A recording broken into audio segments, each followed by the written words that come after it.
Haleluya. Naomba tusalimiane hata hewani. Tupungiane mkono. Acha niseme namshukuru Mungu kupata nafasi mara tena kuwepo mbele zenu asubuhi ya leo. Neema ya Mungu. Nimshukuru mchungaji ambaye mara kwa mara haniachi nyuma. Najua kuna sehemu zingine kifika kwa watu kupata nafasi kama hizi ni vigumu sana. Nimekaa na mchungaji fulani ndakaribia wa miaka 2, lakini nimehudumu mara moja. Aliyekuwa akihudumu madhabahuni alikuwa ni mchungaji, asipokuwepo yeye mke wake.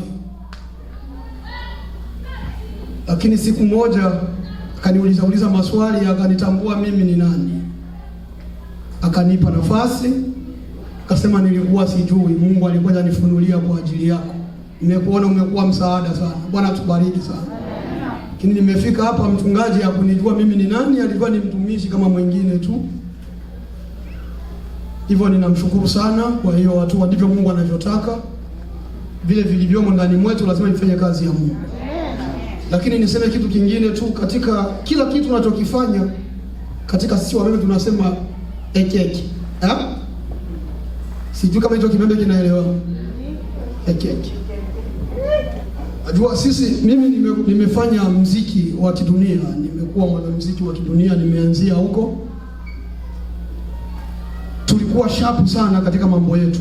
Tulikuwa sharp sana. Sharp sana. Wao wasichana wetu kama ni kunengua wananengua kweli. Yaani akisikia ni msikati kama alikuwa anapita barabarani anaanza hapo. Na hicho kitu hata miongoni mwa wana wa Mungu lazima kiwepo. Tunaposikia kitu kuhusu Mungu lazima tuchangamke.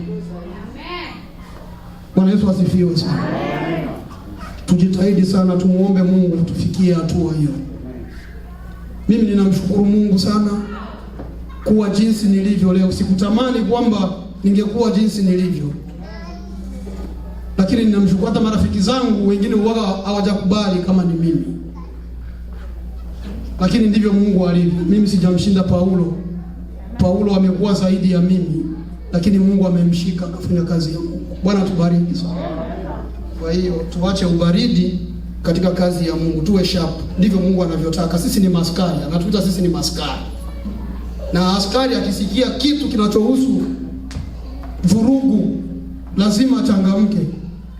Hata kama hana silaha, ataanza kutafuta silaha iko wapi ili aanzane. Ndivyo tulivyo na sisi. Bwana Yesu asifiwe sana. Mchungaji amenipigia simu siku ile, akasema kwamba ameniandikia message mtakuwa msimamizi. Lakini baadaye akaniambia hapana, hivi unisamehe, naona wewe utakuwa mwalimu kwa sababu msimamizi naona kama vile yuko tayari. Mimi nilisema hata kama nikiwa barabarani ukiniambia nianze kufundisha neno la Mungu nitafundisha. Bwana Yesu asifiwe sana. Kwa sababu ninaishi katika neno. Hata niko barabarani usihofu, hata kama nimelala nipigie simu nitakujibu tu. Kwa sababu ninajua ninayemtumikia ni nani. Kama wewe bado una aibu, mimi sina aibu kwa ajili ya Mungu wangu. Tuache aibu kumtumikia Mungu. Ndivyo alivyotuita, ana sababu ya sisi kutuita. Kuna wengine wanatamani hii nafasi hawana. Tuna ndugu zetu wengine mpaka sasa wanatamani hizi nafasi. Ndugu zangu ambao tumeanza nao muziki, wengine mpaka wamekufa katika muziki, hawana hii nafasi. Lakini wanaposikia faya vipi, faya ameshaokoka bwana. Amen.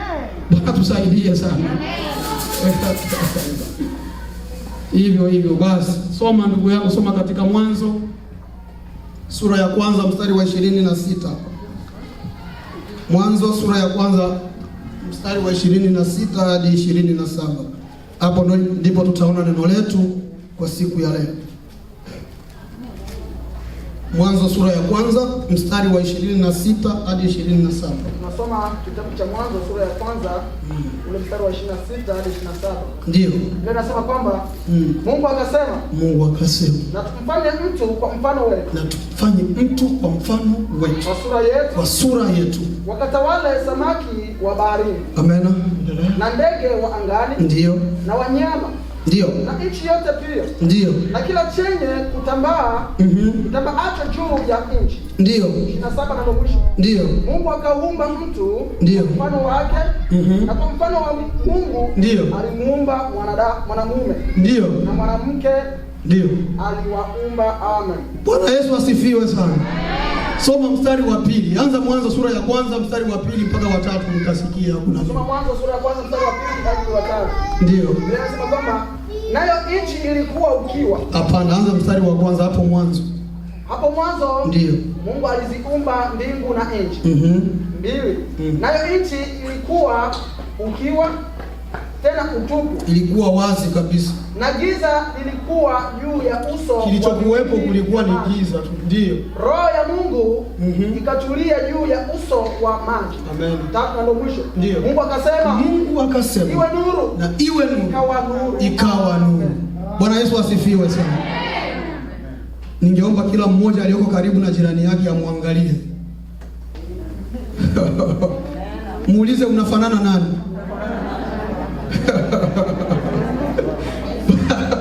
Bwana Yesu asifiwe sana.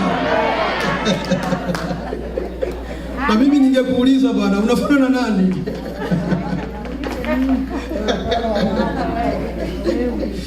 Mungu anasema na tumfanye mtu kwa mfano wetu na kwa sura yetu. Somo letu ni kwamba kuwa mfano na sura ya Mungu. Somo letu siku ya leo tunajifunza tu, masaa yetu yanaenda sana. Tunajifunza neno kuhusu kuwa mfano na sura ya Mungu. Bwana Yesu asifiwe sana. Ukiangalia vizuri huu mstari wa 26 katika Mwanzo sura ya kwanza, ukiulinganisha na mistari mingine sura ya 3, ya 4, ya 5, ya 6. Soma kwanza mstari wa 4 tusikie. Soma kwanza tusikie mstari wa 4 pia. Tushaona nuru, giza ndo linaanza. Mungu akaiona nuru. Ndio. Ya kuwa ni njema. Akaifurahia kabisa. Mungu akatenga nuru na giza. Amen. Shuka 5. Mungu akaita nuru mchana. Ndio. Na giza akaliita usiku. Shuka 7. Ikawa jioni, ikawa na asubuhi. Siku moja. Mungu akasema na liwe anga katikati ya maji. Acha sasa. Bwana Yesu atusaidie sana. Ukisikia mistari yote hii ambao amesoma, mstari wa 3, wa 4, wa 5, wa 6, kuna lugha ya Mungu ya kuamuru. Anatumia neno tu, na iwe, na iwe. Lakini mstari wa 26 hakusema na iwe, anasema na tumfanye mtu. Bwana tubariki sana. Hapa ndo upendeleo wa Mungu umeanza kwa mwanadamu. Kwa hiyo mwanadamu ana haki zote za kumtumikia Mungu. Amen. Kwa sababu amekuwa na upendeleo wa hali ya juu sana katika hali ya uumbaji. Mistari mingine yote Mungu anaamuru neno tu. Lakini huu mstari ukiangalia vizuri, utaona kama vile Mungu kuna kikao ambacho Mungu amekifanya kwa kuumba mtu. Hakutoa maamuzi ya pekee, amefanya kikao. Na tuumbe mtu. Ameanza mtu. Soma kwanza huu mstari wa 26 tena usikie. Na tumfanye mtu. 20. 26. Inasema kwamba Mungu akasema tumfanye mtu kwa mfano wetu. Na tumfanye mtu, achie hapo. Na tumfanye mtu kwa mfano wetu. Shuka kidogo. Kwa sura yetu. Bwana Yesu asifiwe sana. Hebu sikia hii lugha. Inasema na tumfanye mtu kwa mfano wetu na kwa sura yetu. Lakini akabadilisha anasema wakatawale. Hakusema akatawale. Anasema wakatawale. Nataka nimaanishe kwamba huyu mtu ambaye Mungu amemuumba ni mtu kundi. Bwana tubariki sana. Ameanza na tumfanye mtu kwa mfano wetu. Lakini hakumaliza, akasema wakatawale. Kuliko kusema huyu mtu akatawale, yeye akasema na wakatawale. Yaani sio mmoja, wanakuwa wengi. Ndio maana ninamuita mtu kundi. Bwana tubariki sana. Unaposikia mtu, yaani mwanamume na mwanamke. Bwana tubariki sana. Lakini kwa wanaume wengine kwa njia ya kutaka kuwaonea wanawake, wanasema hata Biblia inasema Mungu aliumba mtu mwanaume ndiye aliyeumba. Mwanamke ametoka katika nani? Katika mwanaume. Si ndio wanasema wewe mwanamke sio kitu kwangu. Soma Mwanzo sura ya 5 mstari wa kwanza. Mwanzo 5 mstari wa kwanza. Biblia inasema kwamba tusikie huyu mtu aliyeumbwa aliitwa nani? Hiki ndicho kitabu cha vizazi vya Adamu. Ndiyo. Siku ile Mungu alipoumba mtu wa sura ya Mungu. Sikia kwanza lugha. Unaposoma neno la Mungu unafuata mstari unasema nini? Siku ile Mungu alipoumba nani? Mtu. Twende. Inashuka. Ndiyo. Kwa sura ya Mungu alimfanya. Ndiyo. Mwanamume na mke aliwaumba. Ndiyo, akawaita wanani? Akawabariki. Ndiyo. Akawaita jina lao Adamu siku ile walipo. Bwana Yesu atusaidie sana. Akawabariki, akawaita jina lao ni nani? Adamu. Tunaposema Adamu, yani tunaona mtu mke na mtu mume. Bwana atubariki sana. Usifikirie kwamba Mungu aliumba mara mbili. Watu wengine wanasema pale mwanamke hajaumbwa. Usimuingilie Mungu. Mtu ameumbwa siku hii moja. Sasa huyu mwanamke, sehemu ambayo Mungu alikuwa anamficha ni siri ya Mungu. Wewe usitafute. Utamuuliza Mungu siku ile mwanamke alikuwa wapi wakati ule unaumba. Ukifanya hiyo nguvu ya kuonana na Mungu. Bwana akubariki sana. Amen. Utaenda kumuuliza Mungu. Amen. Kila mmoja amemwangalia rafiki yake. Mungu anasema na tumfanye mtu kwa mfano wetu na kwa sura yetu.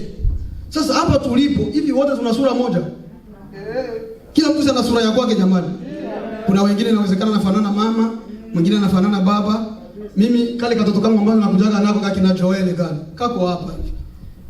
Kila aliyeniona katika utoto akimwangalia yule mtu anasema, bwana ulijizaa kabisa. Yaani huyu ndo sura yako kabisa. Tunataka kusema kwamba ni sura ya Mungu kwa sababu Mungu amesema tuumbe mtu kwa mfano wetu na kwa sura yetu. Mtoto wangu ananifanana. Kwa nini asimfanane Mungu? Nani anajua sura ya Mungu? Kwanza Mungu ni roho. Anakuwa na sura ya aina gani? Roho, unajua ushakaona roho wewe. Mungu mwenyewe anasema katika ile Kutoka 33 anasema mtu akiniona atakufa, hawezi kuniona. Bwana atubariki sana. Sasa anasema tumfanye mtu kwa mfano wetu na kwa sura yetu. Mtu wa kufanana na sisi. Hapa tukiangalia katika mataifa wote, sio sisi wa Afrika tu, wa Marekani wapo. Wazungu, yani watu wa Ulaya wapo, wa Asia wapo. Kienda Australia kule Oceania, wengine wapo. Na mataifa ni mengi, kila mtu ana sura ya kwake. Wengine wanaweza wakafanana kifamilia, baba anamfanana mtoto baba sijui kadhalika. Lakini Mungu anasema tumfanye mtu kwa mfano wetu na kwa sura yetu. Sasa aliye na sura ya Mungu ni nani katika watu wote? Hapa kila mtu akiangalia mwingine ana sura ya kwake kabisa. Lakini Mungu ameshasema, je, Mungu anasema uongo? Mungu anasema tumfanye mtu. Yaani wewe unapojiangalia unasema mimi ni sura ya Mungu, si ndio hivyo? Biblia ndio inasema. Lakini hapa tukiangaliana, hivi tunapokuona wewe tunaona sura ya Mungu? Hivi unaponiangalia ninaposema unaona sura ya Mungu kwangu? Kwanza umeshakamuona Mungu. Ili unilinganishe na Mungu. Umeshakawahi kumuona Mungu mpaka useme yule anafanana Mungu. Lakini Mungu anasema na tumfanye mtu kwa mfano. Ukisikia mfano ni kielezo cha jambo fulani ili watu wafikie hatua ya kuelewa. Na sura ni umbile ya mtu au mnyama katika hali ya nje inaonekana kwenye sura, kwenye uso onekane huyu ni mtu na huyu ni mnyama. Bwana tusaidie sana. Saa zetu zinaenda lakini tutakimbizana nazo, hatukuja kulala hapa. Bwana asifiwe sana. Amen. Mataifa mengi duniani yapo na katika mataifa kuna familia, kuna watu na kila mtu ana sura ya kwake. Sijawahi kuona kwamba mtu anatembea tukasema huyu ndiye sura ya Mungu. Mimi mwenyewe sijawahi kumuona Mungu. Hata wale waliokuwa na Yesu, kwa sababu Biblia inasema hakuna mtu aliyeweza kumuona Mungu. Mungu mwana pekee aliye katika kifua cha Baba ndiye aliyemfunua. Yaani wale waliomuona Yesu wamemuona Mungu. Bwana tubariki sana. Lakini je, ile sura ya Yesu ndio Mungu? Mimi sijui, tutamuuliza Mungu siku ile tutakapoonana naye. Bwana tubariki sana. Amen. Najua haya mambo ni mambo magumu sana. Kuwa mfano na sura ya Mungu. Ukikaa chini ukitafakari wewe mwenyewe, Mungu hujawahi kumuona. Sasa kuwa mfano na sura. Nikisema hiki kitu ni mfano. Huyu anafanana na mtoto wake anamfanana kwa sababu unamuona. Sasa huyu Mungu tunakuaje mfano wake na sura yake na tujawahi kumuona? Mungu mwenyewe anasema mtu hawezi kuniona akaishi. Mtu akiniona atakufa. Soma kwanza Kutoka 33 sijui mstari wa 20 pale, angalia kwanza tuone nasema. Kutoka 33 20, soma kwa tusikie kama ni hapo. Kutoka 23:20. Kisha akasema, huwezi kuniona uso wangu. Nani anasema huyo? Kwanza hapo tu 19 tusikie. Akasema, nitafikisha uwema wangu wote mbele yako. Ndio. Nami nitalitangaza jina la Bwana ndio mbele yako. Ndio. Nami nitamfadhili yeye nitakayemfadhili. Amen. Unasoma mstari wa ngapi? Huu ni 19. Sawa, soma. Nitamrehemu yeye nitakaye kumrehemu. Ndio, shuka sasa. Mungu huyu anasema. Kisha akasema, ndio, huwezi kuniona uso wangu. Ndio. Maana mwanadamu hata niona ndio akaishi. Mwanadamu hata anayesema pale ni Mungu. Mwanadamu hawezi kuniona akaishi. Bwana tusaidie. Amen. Nasikia mtu mwingine, nilikuwa kule kuzimu nikamuona shetani. Huwezi kuona shetani ukaishi. Shetani ni roho. Ili umuone roho lazima uwe katika roho. Bwana tubariki sana. Kumuona roho. Yesu aliziendea roho zilizokuwa kuzimu kwa sababu aliingia katika roho. Huwezi kuona roho kama wewe sio roho. Kuna majumbe mengi anakuja, nilimuona shetani iko na sura ya hivi. Kwanza shetani anaitwa malaika wa nuru, ndivyo alivyokuwa. Yaani alikuwa na sura nzuri kweli. Mungu amemuumba katika ufasaha. Baada ya kukosa ndio maana ameitwa shetani. Yeye alikuwa Lucifer, yaani mbeba nuru. Mtu akikwambia nimemuona shetani hawezi kuishi, amekufa. Yaani kwa katika roho. Bwana tubariki sana. Mungu ndio anasema, mtu hawezi, anamwambia Musa. Musa anasema, Bwana wewe kama ni rafiki yangu nataka nikuone.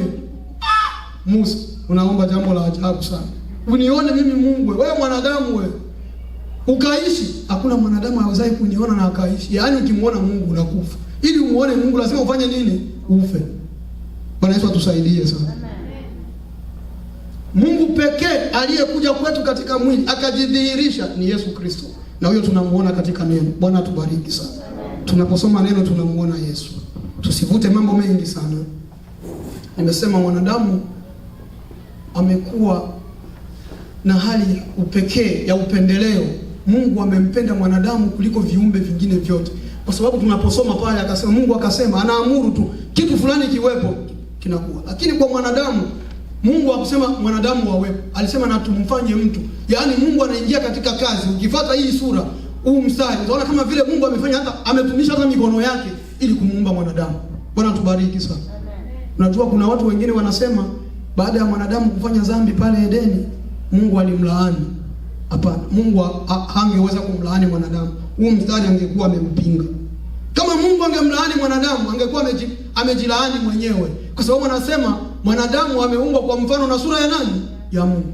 Mungu hakumlaani mwanadamu. Kuna vitu ambavyo Mungu amelaani. Soma 3 mstari wa 14. 3 Mwanzo. Tusikie Mungu alilaani nini. Tutasoma Mwanzo sura ya 3 mstari wa 14, unaruka Mwanzo unaruka kwenye mstari wa 17. Tusikie Mungu alilaani nini. Anza 14. Nasoma Mwanzo 3:14. Inasema nini? Biblia inasema kwamba Bwana Mungu akamwambia nyoka. Bwana Mungu akamwambia nyoka, kwa sababu umeyafanya hayo. Kwa sababu umeyafanya hayo. Umelaaniwa. Wewe kuliko wanyama wote. Kuliko wanyama wote. Na kuliko hayawani. Kuliko hayawani wote. Ndio. Walioko mwituni. Ndio. Kwa tumbo utatembea. Utakwenda. Ndio. Na mavumbi utakula siku zote chakula chako. Mungu analaani nyoka. Bwana tusaidie sana. Achia hapo kwanza. Watu wengine wanasema nyoka alikuwa na mikono, sijui alikuwa na miguu, sasa Mungu anamlaani. Hapana. Hii ni laana. Mungu anamlaani nyoka.